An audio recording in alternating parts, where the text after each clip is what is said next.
So hi guys, welcome to Edu Verma. Today in this video we will discuss uh, M. Lakshmikant chapter 6 Union and its territory.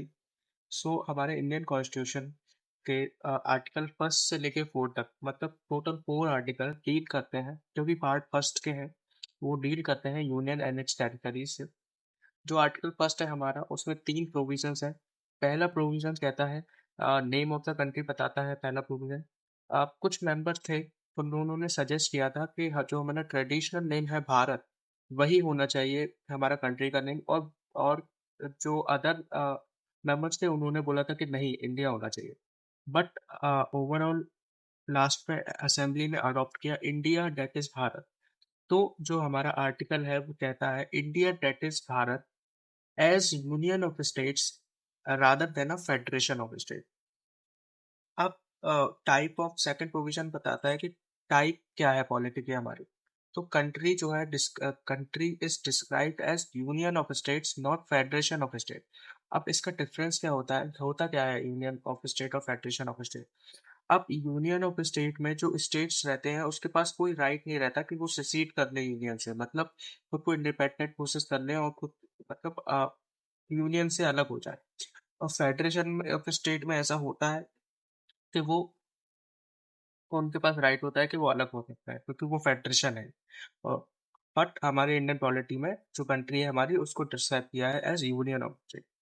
अब third provision में लिखा है territorial area है क्या है country की। तो जो हमारा टेरिटोरियल एरिया है कंट्री का वो क्लासिफाइड है तीन कैटेगरीज में। पहला कैटेगरी ए है उसको बोलते हैं टेरिटरीज ऑफ स्टेट्स जिसमें प्रिंसली स्टेट्स और ब्रिटिश प्रोविंसेस हैं। बी है हमारी union territories and C territories acquired by India government at any time जैसे कि पुडुचेरी वगैरह। अब names of state union territories पर टेरिटोरियल एक्सटेंट मेंशन किया गया है शेड्यूल फर्स्ट में। प्रोविजंस रिलेटेड हैं जो कि स्टेट्स के in constitution are applicable to all states but जो स्पेशल प्रोविजंस है अंडर पार्ट 21 सिर्फ एप्लीकेबल है स्टेट्स के ऑफ महाराष्ट्र गुजरात नागालैंड असम मणिपुर आंध्र प्रदेश गोवा मिजोरम सिक्किम अरुणाचल प्रदेश कर्नाटका कर्नाटका एंड तेलंगाना। जो शेड्यूल फिफ्थ है हमारा उसमें सेपरेट प्रोविजंस हैं for administration and control of schedule areas and schedule tribes except territories of Assam Meghalaya Tripura and Mizoram. और जो शेड्यूल सिक्स्थ है उसमें प्रोविजन दिए गए हैं administration of tribal areas for specially state of Assam Meghalaya Tripura and Mizoram. तो जो हमारा टेरिटरी है वो इंडिया इंडिया का जो टेरिटरी है वो ब्रॉडर टर्म है in relation with union of state. क्यों? क्योंकि जो टेरिटरी ऑफ इंडिया है वो इंक्लूड करता है state plus union territories plus acquired territory. But जो यूनियन ऑफ स्टेट है वो यूनियन सिर्फ स्टेट्स को कंटेन करता है। जो यूनियन टेरिटरी है और एक्वायर्ड टेरिटरी है आज डायरेक्टली अंडर सेंट्रल गवर्नमेंट में आती है। बट जो स्टेट्स हैं वो भी यूनियन के अंदर आते हैं।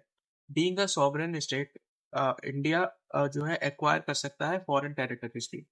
अब जो आर्टिकल सेकंड है वो ग्रांट करता है टू पावर पार्लियामेंट। पहले प्रोविजन में लिखा है कि any territory part of union territory और एक्वायर्ड टेरिटरी मतलब कोई भी यूनियन टेरिटरी का पार्ट या तो कोई भी एक्वायर्ड टेरिटरी उसको इंक्लूड कर सकता है parliament in union of states. जैसे पुडुचेरी है यूनियन टेरिटरी है उसको हम कर सकते हैं एज अ स्टेट में पार्ट। ठीक है।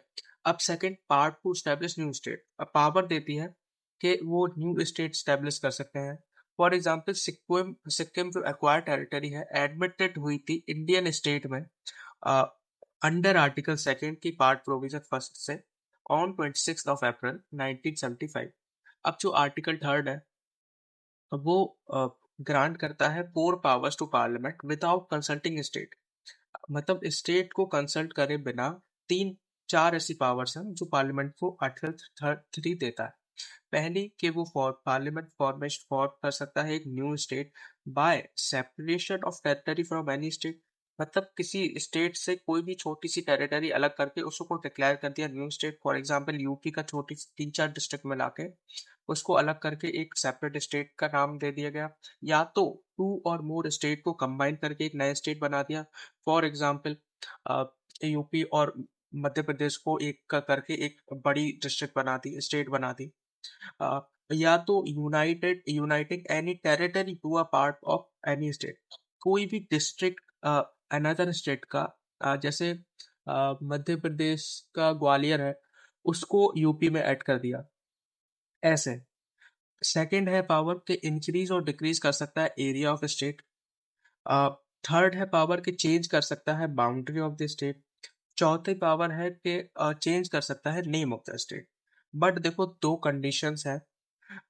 एक बिल पास होगा for the above changes can be introduce in parliament सिर्फ और सिर्फ प्रेसिडेंट के रिकमेंडेशन के बाद ही। बिफोर रिकमेंडेशन जो बिल होगा, प्रेजेंट रिकमेंडेशन बिल, उसको रेफर किया जाएगा स्टेट लेजिस्लेचर में for its views within the specified period के अंदर। No reference in case of union territories parliament. मतलब यूनियन टेरिटरीज का अगर कोई केस होगा तो उसमें कोई स्टेट लेजिस्लेचर थोड़ी होती है, तो खुद इंडियन पार्लियामेंट ही डिसाइड करेगा, एक्शन भी वही लेगा। अब जिसमें रहती है लेजिस्लेचर उसमें भेजी जाएगी। Power to form a new state union territory by uniting a part of any state union territory to other state union territory, ये जो ऐड हुआ था ये 18 कॉन्स्टिट्यूशनल अमेंडमेंट एक्ट 1966 के द्वारा हुआ। अब जो हमारा पार्लियामेंट है वो पॉलिटिकल जो मैप है हमारा उसको भी रिड्रॉ कर सकता है। तो इसीलिए इंडिया को डिस्क्राइब्ड किया है as a indestructible union of destructible state. मतलब है जो यूनियन है उसको हम डिस्ट्रॉय नहीं कर सकते, बट स्टेट्स को डिस्ट्रॉय कर सकते हैं क्योंकि पावर ही इतनी ज्यादा है बाउंड्री चेंज करने की, नाम चेंज करने की, एरिया वगैरह इधर उधर करने की। अब ऑन दी अदर हैंड जो यूएसए है, अमेरिका फेडरल गवर्नमेंट है, वो can not form new states और alter boundary without consent of state. इसीलिए यूएसए को डिस्क्राइब किया गया है an indestructible union of indestructible state. समझ गए ना। अब जो आर्टिकल 4 है, इन ऑर्डर, वो कहता है कि in order to implement article 3 and article 2 तो पार्लियामेंट को कोई कॉन्स्टिट्यूशनल अमेंडमेंट की जरूरत नहीं है। Such law can be pass bye simple 50% vote majority by ordinary legislator process. कोई भी अमेंडमेंट की जरूरत नहीं है। अब फॉर इम्प्लीमेंटेशन वो आर्टिकल 2 एंड 3 जो इस अमेंडमेंट की तो जरूरत नहीं है, बट नेसेसरी है कि आप चेंज करो और अमेंड करना पड़ेगा आपको शेड्यूल फर्स्ट, जिसमें देखो सारे स्टेट्स लिखे हैं और यूनियन टेरिटरीज लिखे हैं। अगर आप चेंज करोगे नेम वगैरह या फिर बाउंड्री या फिर उसकी एक्सटेंट चेंज करोगे तो इसमें तो बदलाव होगा, तो इसको आपको चेंज करना पड़ेगा। और शेड्यूल फोर्थ को भी आपको चेंज करना पड़ेगा। मतलब changes made by article 2 and 3 इन जो हम चेंज करेंगे मतलब शेड्यूल फर्स्ट और फोर्थ में, तो उसको भी कॉन्स्टिट्यूशनल अमेंडमेंट नहीं माना जाएगा। अब डस पार्लियामेंट और जो पावर है पार्लियामेंट की कि वो डिमिनिश कर सकता है area of state under article 3, तो वो इंक्लूड करती है power of cede Indian territory for an state. अब इसके इसके इससे रिलेटेड एक केस हुआ था, बैरूबरी यूनियन केस, जिसमें उस टाइम क्या हो रहा था 1960 में कि जो सेंट्रल गवर्नमेंट है उसने डिसाइड कर लिया था कि आर्टिकल 3 के अंडर हम जो है कुछ बंगाल, वेस्ट बंगाल की टेरिटरी पाकिस्तान को देंगे। अब ड्यू टू दिस जो वेस्ट बंगाल के पीपल थे उन्होंने सुप्रीम कोर्ट चले गए। बैरूबरी यूनियन केस हो गया, उसमें फिर सुप्रीम कोर्ट ने बोला कि जो पावर है पार्लियामेंट की to diminish area of state under article 3, उसमें ऐसा इंक्लूड नहीं है कि वो power of cession of Indian territory और फॉरेन स्टेट। हैंस अगर कुछ ऐसी टेरिटरी सीड करनी भी है तो एक अमेंडमेंट आना आएगा अंडर आर्टिकल 368। अब ड्यू टू दिस जो है आर्टिकल आया 1960, इसके थ्रू ट्रांसफर की गई कुछ टेरिटरी पाकिस्तान को। अब 1969 में जो सुप्रीम कोर्ट है उसने बोला कि जो सेटलमेंट है बाउंड्री डिस्प्यूट का इंडिया और किसी भी कंट्री के बीच, उसमें कोई कॉन्स्टिट्यूशनल अमेंडमेंट की जरूरत नहीं है। अब finally with 100th constitutional amendment act 2015 से जो है एक 111 इनक्लेव्स थे वो ट्रांसफर किए गए बांग्लादेश को इंडिया के द्वारा, और बांग्लादेश से ट्रांसफर होके आए हमारे पास हमारे 51 इनक्लेव। अब इनक्लेव क्या होते हैं?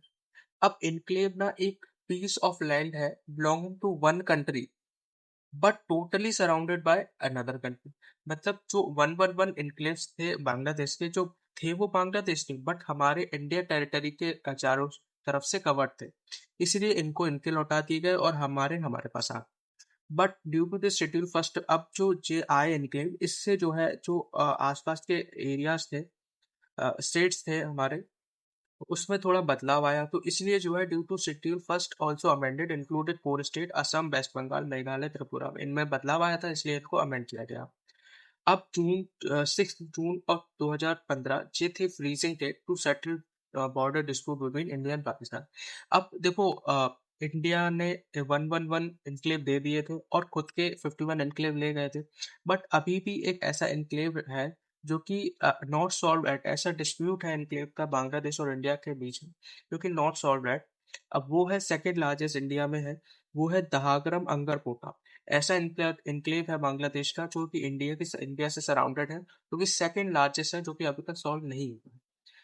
सो गाइस, वेट वेट वेट, अब थोड़ा सा रेस्ट ले लो, इंस्टाग्राम पे रील्स वगैरह देखा, क्योंकि आगे के टॉपिक्स जैसे कि integration of states, state reorganisation commissions and state reorganisation act हम नेक्स्ट पार्ट में कवर करेंगे। सो गाइस, यहाँ तक अगर आपको वीडियो अच्छी लगी हो तो वीडियो को लाइक करें and share the video among your friends also, and don't forget to subscribe the channel. मिलते हैं नेक्स्ट सेकंड पार्ट में।